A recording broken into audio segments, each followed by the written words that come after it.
Hello viewers, అందరికీ నమస్తే. Welcome to my channel. This is Rohit. ఈరోజు టాపిక్ వచ్చేసి జగన్తో స్నేహం చేస్తే ప్రాణమైనా ఇస్తాడు అనే అందానికి కొన్ని శాంపిల్గా చూపిస్తానండి. మంచి చెప్పడం కోసం మాత్రమే నా ప్రయత్నం. నన్ను ఆశీర్వదిస్తారని నేను కోరుకుంటున్నాను. జగన్తో స్నేహం చేస్తే ఎలా ఉంటుందో ఒకసారి మహేష్ బాబు గారు మాటలో వినండి.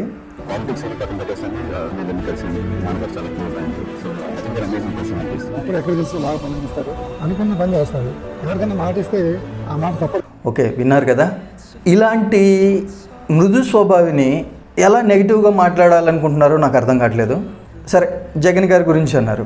ఒకసారి భారతమ్మ గారి గురించి, ఇతను ఒక 90% డిజేబుల్ ఒక పర్సన్ ఎలా లైఫ్ ఇచ్చింది అనేది అతని మాటలో కూడా ఒకసారి వినండి. ఫస్ట్ ఆఫ్ ఆల్ మనస్ఫూర్తిగా కృతజ్ఞతలు చెప్తున్నాను సాక్షి మీడియాకి. నాకు ఈ అవకాశం ఇచ్చినందుకు, నన్ను ఇంతగా ప్రోత్సహించినందుకు, ఈ అవార్డు తీసుకోవడం వల్ల నాకు ఇంకా స్ఫూర్తిగా ఉన్నది, చాలా హ్యాపీగా ఉన్నది. ఎస్పెషల్లీ నేను ఈ యొక్క ఇండస్ట్రీ పెట్టిన కారణం డిజేబుల్ పర్సన్స్కి ఎంప్లాయ్మెంట్ ఇవ్వాలి. నన్ను చూసి నేను 90% డిజేబుల్ ఉంది, 90 lakhs ఇన్వెస్ట్మెంట్ చేసి ఈ యొక్క ఇండస్ట్రీ స్థాపించాను. ప్రతి ఒక్కరు అవకాశం ఉంటుంది. జాబ్ రాలేదని చెప్పి, టెన్త్ ఫెయిల్ అయినా అని చెప్పి ఏదో ఒక కారణంతో యంగ్ జనరేషన్ అన్నారు డిసప్పాయింట్ అయ్యి చాలా ఏడుస్తూ ఉంటారు. అది కాదు, ఎంప్లాయర్గా మారాలనేదే నా ఒక లక్ష్యం అండి. నన్ను పూర్తిగా తీసుకోవాలి. ఒక్కలైనా ఎంత పిల్లగా మారి 10 మందికి ఎంప్లాయ్మెంట్ ఇవ్వాలనేది నా ఒక డ్రీమ్ అండి. ప్రతి ఒక్కరు ఒక గుర్తుంటుంది, dream, believe, dream, achieve. Okay అండి. భారతీ మేడం గారికి, జగన్ గారికి నాకు మనస్ఫూర్తిగా కృతజ్ఞతలు. మన జీవితాల్లో ఎదుటి మనిషిలో తప్పులు వెతకడానికే మనం చూస్తూ ఉంటాం. ఇలాంటి మంచి పనులు చేసినప్పుడు ఒక మనిషి గురించి మంచిగా చెప్పడానికి ఎందుకు నోరు రాదో నాకు అర్థం కావట్లేదు. భారతమ్మ ఇదొకటే కాదండి, ఇంకా చాలా చేశారు. వాళ్ళ ఊర్లో పిల్లలకి స్కూల్లో చదువు చెప్పించడం, సొంత పిల్లల్లాగా చూసుకుంటున్నారు. ఇలాంటివి చాలా ఉన్నాయి, బయటికి రానివి. వీలైతే ఇలాంటి ఏమైనా ఉంటే కింద కామెంట్ చేయండి. భారతి గారి గురించి ఒక వీడిని ఎలా చెప్పాలి, వాడిని దేంతో పోల్చాలన్నా కూడా నాకు కొంచెం ఇబ్బందిగా ఉంది. వాడు మనిషి అయితే మాత్రం కాదు. అలా అని జంతువులు పోల్స్తామంటే అమ్మో జంతువులు పరుగు పోతుందేమో. ఈ కిరణ్ అనే ఒక ఉన్మాదులతో కూడా పోల్చకూడదండి. ఒక తీవ్రవాదులు కానీ ఇట్లాంటి వాళ్ళతో కూడా పోల్చకూడదు. వాళ్ళు ఒక ఎజెండాతో ఉంటారు. ఎలా అంటే భారతమ్మని ఒక అనకూడని మాట అన్నాడు. ఇలాంటి వాళ్ళు ఎలా ఉంటారంటే పొరపాటున వాళ్ళ అమ్మగారి దగ్గర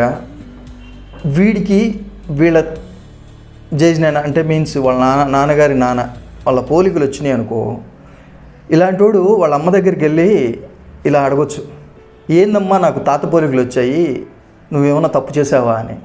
అది ఒక జీన్స్. భారతమ్మ వీళ్ళందరూ ఒక ఫ్యామిలీ. ఇలాంటి ఫ్యామిలీని ఎలా వాడికి ఆ మాట అనాలని వచ్చిందో నాకు అర్థం కావట్లేదు.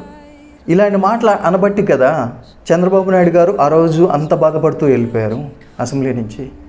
పవన్ కళ్యాణ్ గారి అమ్మగారిని, వాళ్ళ పిల్లల్ని ఇలాంటి తప్పుడు మాటలు అనబట్టి కదా ఈరోజు తప్పుడు వ్యాఖ్యలు చేసిన వాళ్ళు అందరూ జైల్లో ఉన్నారు. వీళ్ళకి వాళ్ళకి ఏం వ్యత్యాసం ఉంది? ఒక ఆడ మనిషిని తప్పు పట్టితే ప్రతి ఒక్కడి గతే అదే. వీడి పరిస్థితి ఎలా ఉంటుందో నాకు అర్థం కావట్లేదు. అమ్మ, మిమ్మల్ని తప్పుగా అనాలని కాదు తల్లి, మీ కొడుక్కి ఒక సంస్కారం అనేది నేర్పించమ్మా.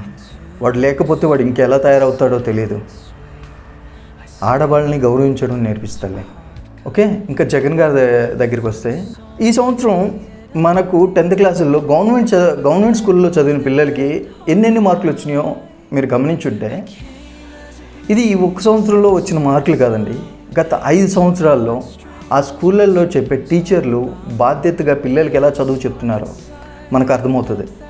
ఈ స్కూళ్ళు గురించి నేను చెప్పడం కాదు, సుమన్ గారు ఏమన్నారో ఒకసారి వినండి. జగన్మోహన్ రెడ్డి గారు చేసిన పరిపాలన నాకు బాగా నచ్చింది. ఏంటంటే గ్రామీణ ప్రాంతంలో ఉంటున్న స్కూల్స్ ఏదైతే చాలా చెండాగా ఉండేది అవన్నీ మనకు ప్రైవేట్ స్కూల్ లాగా తయారు చేసి డిజిటల్ బోర్డు, టాయిలెట్స్ అని చేశారు. తర్వాత ఈ పెన్షన్ స్కీమ్ వాళ్ళ ఇంటికి వెళ్ళేలాగా చేయడం. ఇది ఓడిపోవడం జగన్మోహన్ గారు ఓడిపోయింది చెప్పండి, ఎందుకంటే చాలా మార్జిన్లోనే పోయింది. ఒకటి, రెండోది జగన్మోహన్ రెడ్డి గారు ఒకటి, అప్పట్లో చంద్రబాబు నాయుడు గారు, పవన్ కళ్యాణ్, మోడీ కూడా వచ్చారు. అంత టఫ్ ఫైట్ అది వాటర్ వెళ్ళింది. నాకు బాగా నచ్చింది ఏంటంటే విద్య, వైద్య, ఓల్డ్ పెన్షన్ స్కీమ్ ఇది నాకు బాగా నచ్చింది. కానీ ప్లస్ మైనస్ రోడ్డు బాగా ప్లస్ నేను కరోనా టైంలో చాలా బాగా హ్యాండిల్ చేశాను. కరోనా టైంలో కూడా నేను మర్చిపోకూడదు, నేను బాగా హ్యాండిల్ చేశాను. మిగతా అందరికీ సాటిస్ఫై చేయడం చాలా కష్టం. విన్నారు కదా. ఒకసారి నేను ఒక కథను చెప్తాను.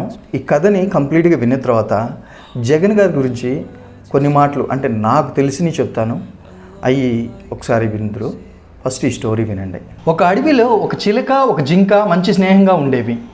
ఒకరోజు చిలక ఆహారం కోసమని బయటికి వెళ్ళినప్పుడు చిలక గూట్లో నుంచి తన పిల్ల ఒకటి కింద పడిపోతుంది. ఆ గూట్లోంచి కింద పడిన చిలక పిల్లని చీమలు చుట్టి కుడుతూ ఉంటాయి. అది చూసిన జింక ఆ చిలక పిల్లని కాపాడి చిలకకి ఇస్తుంది.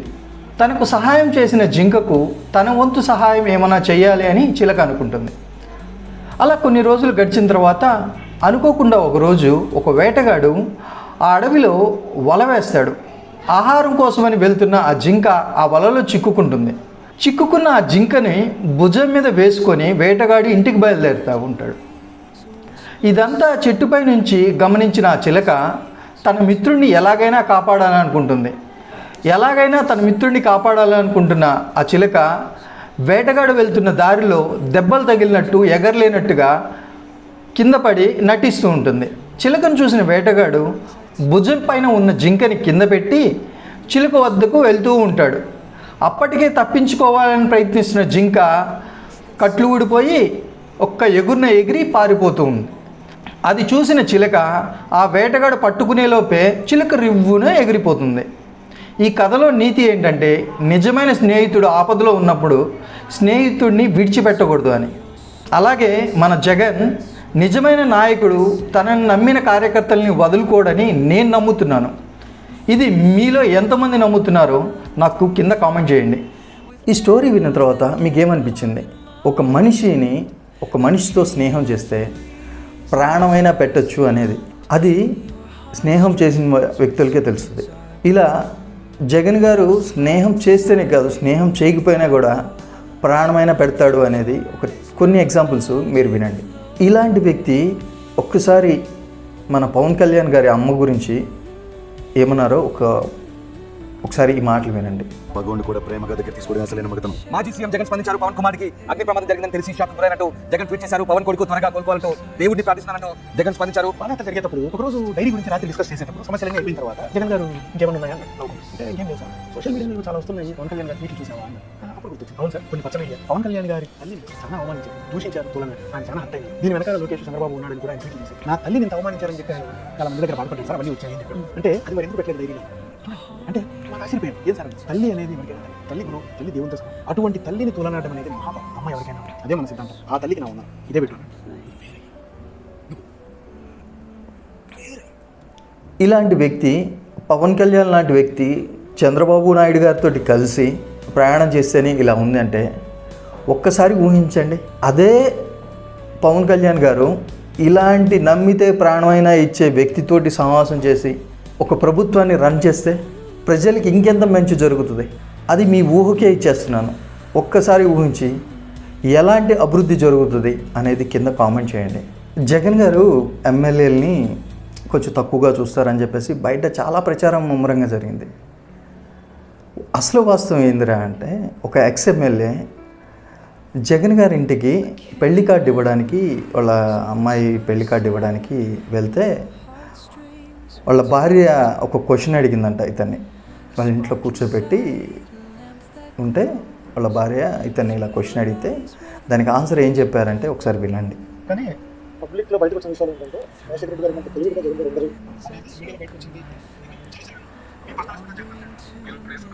నా భార్య ఒకసారి ఇస్తుంది. ఎలా అంటే మా అమ్మాయి పెళ్లికి జగన్మోహన్ రెడ్డి గారిని పిలవడానికి వెళ్ళాం. ఇంటికి వెళ్ళిన తర్వాత కూర్చోబెట్టారు, కాఫీ తెప్పించారు, కార్డు ఇచ్చారు, తీసుకున్నారు. తర్వాత మన ఆయన లేచి వచ్చి డోర్ తీశారు. బయటకు వచ్చారు. మా మిస్సెస్ అండి ఏమంటే ఒకటే చైర్ ఉంటుందంట, ఆయన ఒకటే చైర్లో కాళ్ళ మీద కలిసి కూర్చుంటారు, అందరూ చేతులు కట్టి కూర్చుంటారంట కదా, ఈయనేమో ఇంత గౌరవంగా ఇంత మర్యాదగా చూస్తున్నారు గారికి ఇది బ్యాడ్ ప్రచారం తల్లి. అంటే ఎమ్మెల్యేలే చేతులు కట్టుకుంటున్నారు, నేను ఎక్స్ ఎమ్మెల్యేని నేను కనుకుంటున్నాను అనుకున్నావా? అది లేదండి, నేను ఎప్పుడు రాజకీయాల్లో మాట్లాను కదా, అందరూ చెప్పుకుంటుంటా కిటీ పట్టి ఫ్రెండ్స్ బ్యాడ్ ప్రచారం చేశారు. ఆయనతో ఒకసారి కలిసి ఆయనతో ఉన్నారు అది పరిస్థితి చెప్పాను. అంటే అంత బ్యాడ్ ప్రచారం చేస్తారు. మనం బయట విన్నయాన్ని తప్పుడు ప్రచారాలు. వాళ్ళ వ్యక్తి గురించి వాళ్ళ గురించి తెలియాలి అంటే ఆ దగ్గరలో ఉండే మనుషుల గురించి వెళ్ళి అడిగితే తెలుస్తుంది. బయట 100 జరుగుతూ ఉంటాయి, 100 మాటలు. ఒక వ్యక్తి మంచితనం కానీ చెడు కానీ ఏదైనా తెలియాలి అంటే పక్కనే ఉండే వ్యక్తుల్ని వాళ్ళని అడిగితే తెలుస్తుంది. జగన్ గారి చెల్లి వాళ్ళ అమ్మ గురించి జగన్ గారు ఏ రోజైనా ఒక ఇంటర్వ్యూలో కానీ మా చిన్నాయన, మా చెల్లి, మా అమ్మ అనే సంబోధిస్తాడు. ఎక్కడ వేరు చేసి మాట్లాడడం ఎలా చేయలేదు. ఒకరోజు టీవీ నైన్లో ఒక ఇంటర్వ్యూ చూశాను. మాట్లాడుతూ ధర్మం న్యాయం గురించి ఒక 2 మాటలు మాట్లాడారు జగన్. ఆ మాటలకి జనాలకి అంటే మీన్స్ ఎవరైనా భగవద్గీత చదివిన వాళ్ళకే మోస్ట్లీ అర్థమవుతుంది అనుకుంటున్నాను. న్యాయం అనేది ఒక దేశంలో ఒకలా ఉంటుంది, ఇంకో దేశంలో ఇంకోలా ఉంటుంది. రకరకాల దేశాల్లో రకరకాలుగా ఉంటుంది తప్పు చేసిన వాళ్ళది.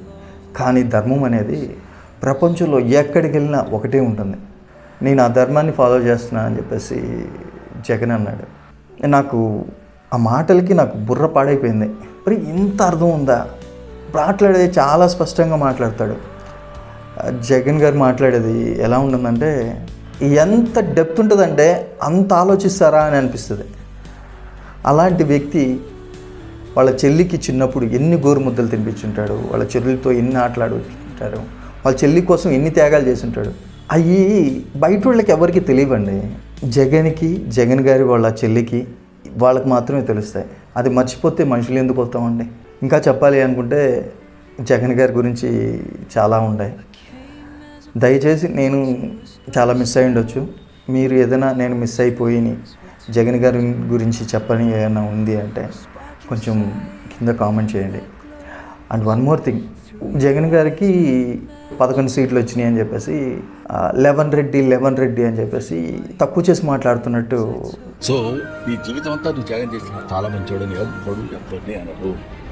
ఎంఎస్ సుబ్బలక్ష్మి అంతటి మహానుభావురాలి ఆవిడ బయోగ్రఫీ రాస్తూ అందులో ఆవిడ సిగరెట్ కాల్చిందే రాశాడు. వాడికి దానం ఎంతటి విద్వాన్ ఆవిడ అక్కడ నుంచి వాడు ఇప్పుడు వెనకాల మాట్లాడుకుంటున్నాడంటే వాడు అనుకున్నాడు మన ముందు.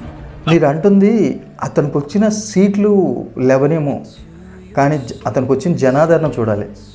ఈ 11 నియోజకవర్గాల ఉన్న ప్రజల్ని మీరు తక్కువ చేస్తుంది జగన్ గారిని కాదు, ఈ 11 నియోజకవర్గాల్లో తనను గెలిపించుకున్న జనాల్ని తక్కువ చేస్తున్నారు, వాళ్ళ యొక్క మనోభావాలను తక్కువ చేస్తున్నారు. ప్లీజ్ దయచేసి ప్రజల్ని తక్కువ చేసి మాట్లాడకండి. మీరనే మాట జగన్ గారిని కాదు, ఈ జనాలని, ఎవరైతే జగన్ గారిని గెలిపించుకున్నారో ఈ జనాల్ని తక్కువ చేసి మాట్లాడండి. జగన్ గారు అపోజిషన్ స్టేటస్ కావాలని చెప్పేసి అడుగుతున్నారు. అది అడుగుతుంది ఏదో తన కోసమని జనాలకి ఏదో మభ్య పెట్టడానికి చేస్తున్నారు. ఆ గౌరవం ఇవ్వడం ఎవరికి? ఈ 11 నియోజకవర్గాల్లో జగన్ గారిని గెలిపించుకున్న ప్రజలకి ఇస్తున్నారు. ఆ ప్రజలకి ఇస్తే ఆ ప్రజలకి ఏం కావాలి, ఏం చెయ్యాలి అనేది జగన్ గారి ఒక ప్రిపరేషన్ అనేది ఒకటి ఉంటుంది. ఇది కదా ప్రజల్ని అడగాలి. అంటే ప్రజలను ఎన్నుకున్న నాయకులు మీరు ఇది కదా చేయాల్సి ఉంది, ప్రజలకి ఏం కావాలో అది దృష్టిలో పెట్టుకుని కదా జగన్ గారికి ఆ గౌరవం ఇవ్వాల్సి ఉంది. మీరు ఇస్తుంది జగన్ గారికి అని మీరు అనుకుంటున్నారేమో. మీరు ఇస్తుంది జగన్ గారికి కాదు, జగన్ గారిని ఎందుకు ప్రజలకి ఇస్తున్నారు. ప్రజలకి మంచి చేయాలని మీరు ఆ ఇచ్చే గౌరవం వల్ల రేపు ప్రజలకి మీ మీద మంచి ఒపీనియన్ రావచ్చేమో, మంచి ఒపీనియన్ వస్తుంది. మీరు ఆ ప్రజలకు కూడా ఏం చేయాలనుకుంటున్నారో జగన్ అని తెలిస్తే మీరు ఆ ప్రజలకు ముందే చేయొచ్చు కదా. దానివల్ల మీకే ప్లస్ అవుతుంది కదా. అరే మేము జగన్ గారికి ఓటేసాము, మేము అనుకున్న ఏవైతే చేయాలనుకుంటున్నారో అవన్నీ ఈ గవర్నమెంట్ కూడా చేస్తుంది, మాకు ఇంకేంటి, జగన్ గారికి ఓటేస్తే ఏంది, టీడీపీకి ఓటేస్తే ఏంది, జనసేనకు ఓటేస్తే ఏంటి, మనకు కావాల్సింది మంచి నాయకుడు కదా. అలాంటి నాయకుడు ఏ పార్టీలో ఉంటే ఏంటి, ఇది కదా ప్రజలు అనుకుంటారు. ఇది కదా మీరు గుర్తించాల్సిందే. ఒక మనిషిని గౌరవిస్తూ పోయేదేముందండి మనకు. ఎనీవే ఏది ఎలా అయినా సరే అందరూ మంచిగా ఉండాలి. Thank you very much. నా వీడియో నచ్చింది అనుకుంటున్నాను. దయచేసి నా వీడియోని లైక్ చేసి, నా వీడియోని షేర్ చేసి, నా ఛానల్ని సబ్స్క్రైబ్ చేసుకొని గంట కొట్టాల్సిందిగా కోరుతున్నాను.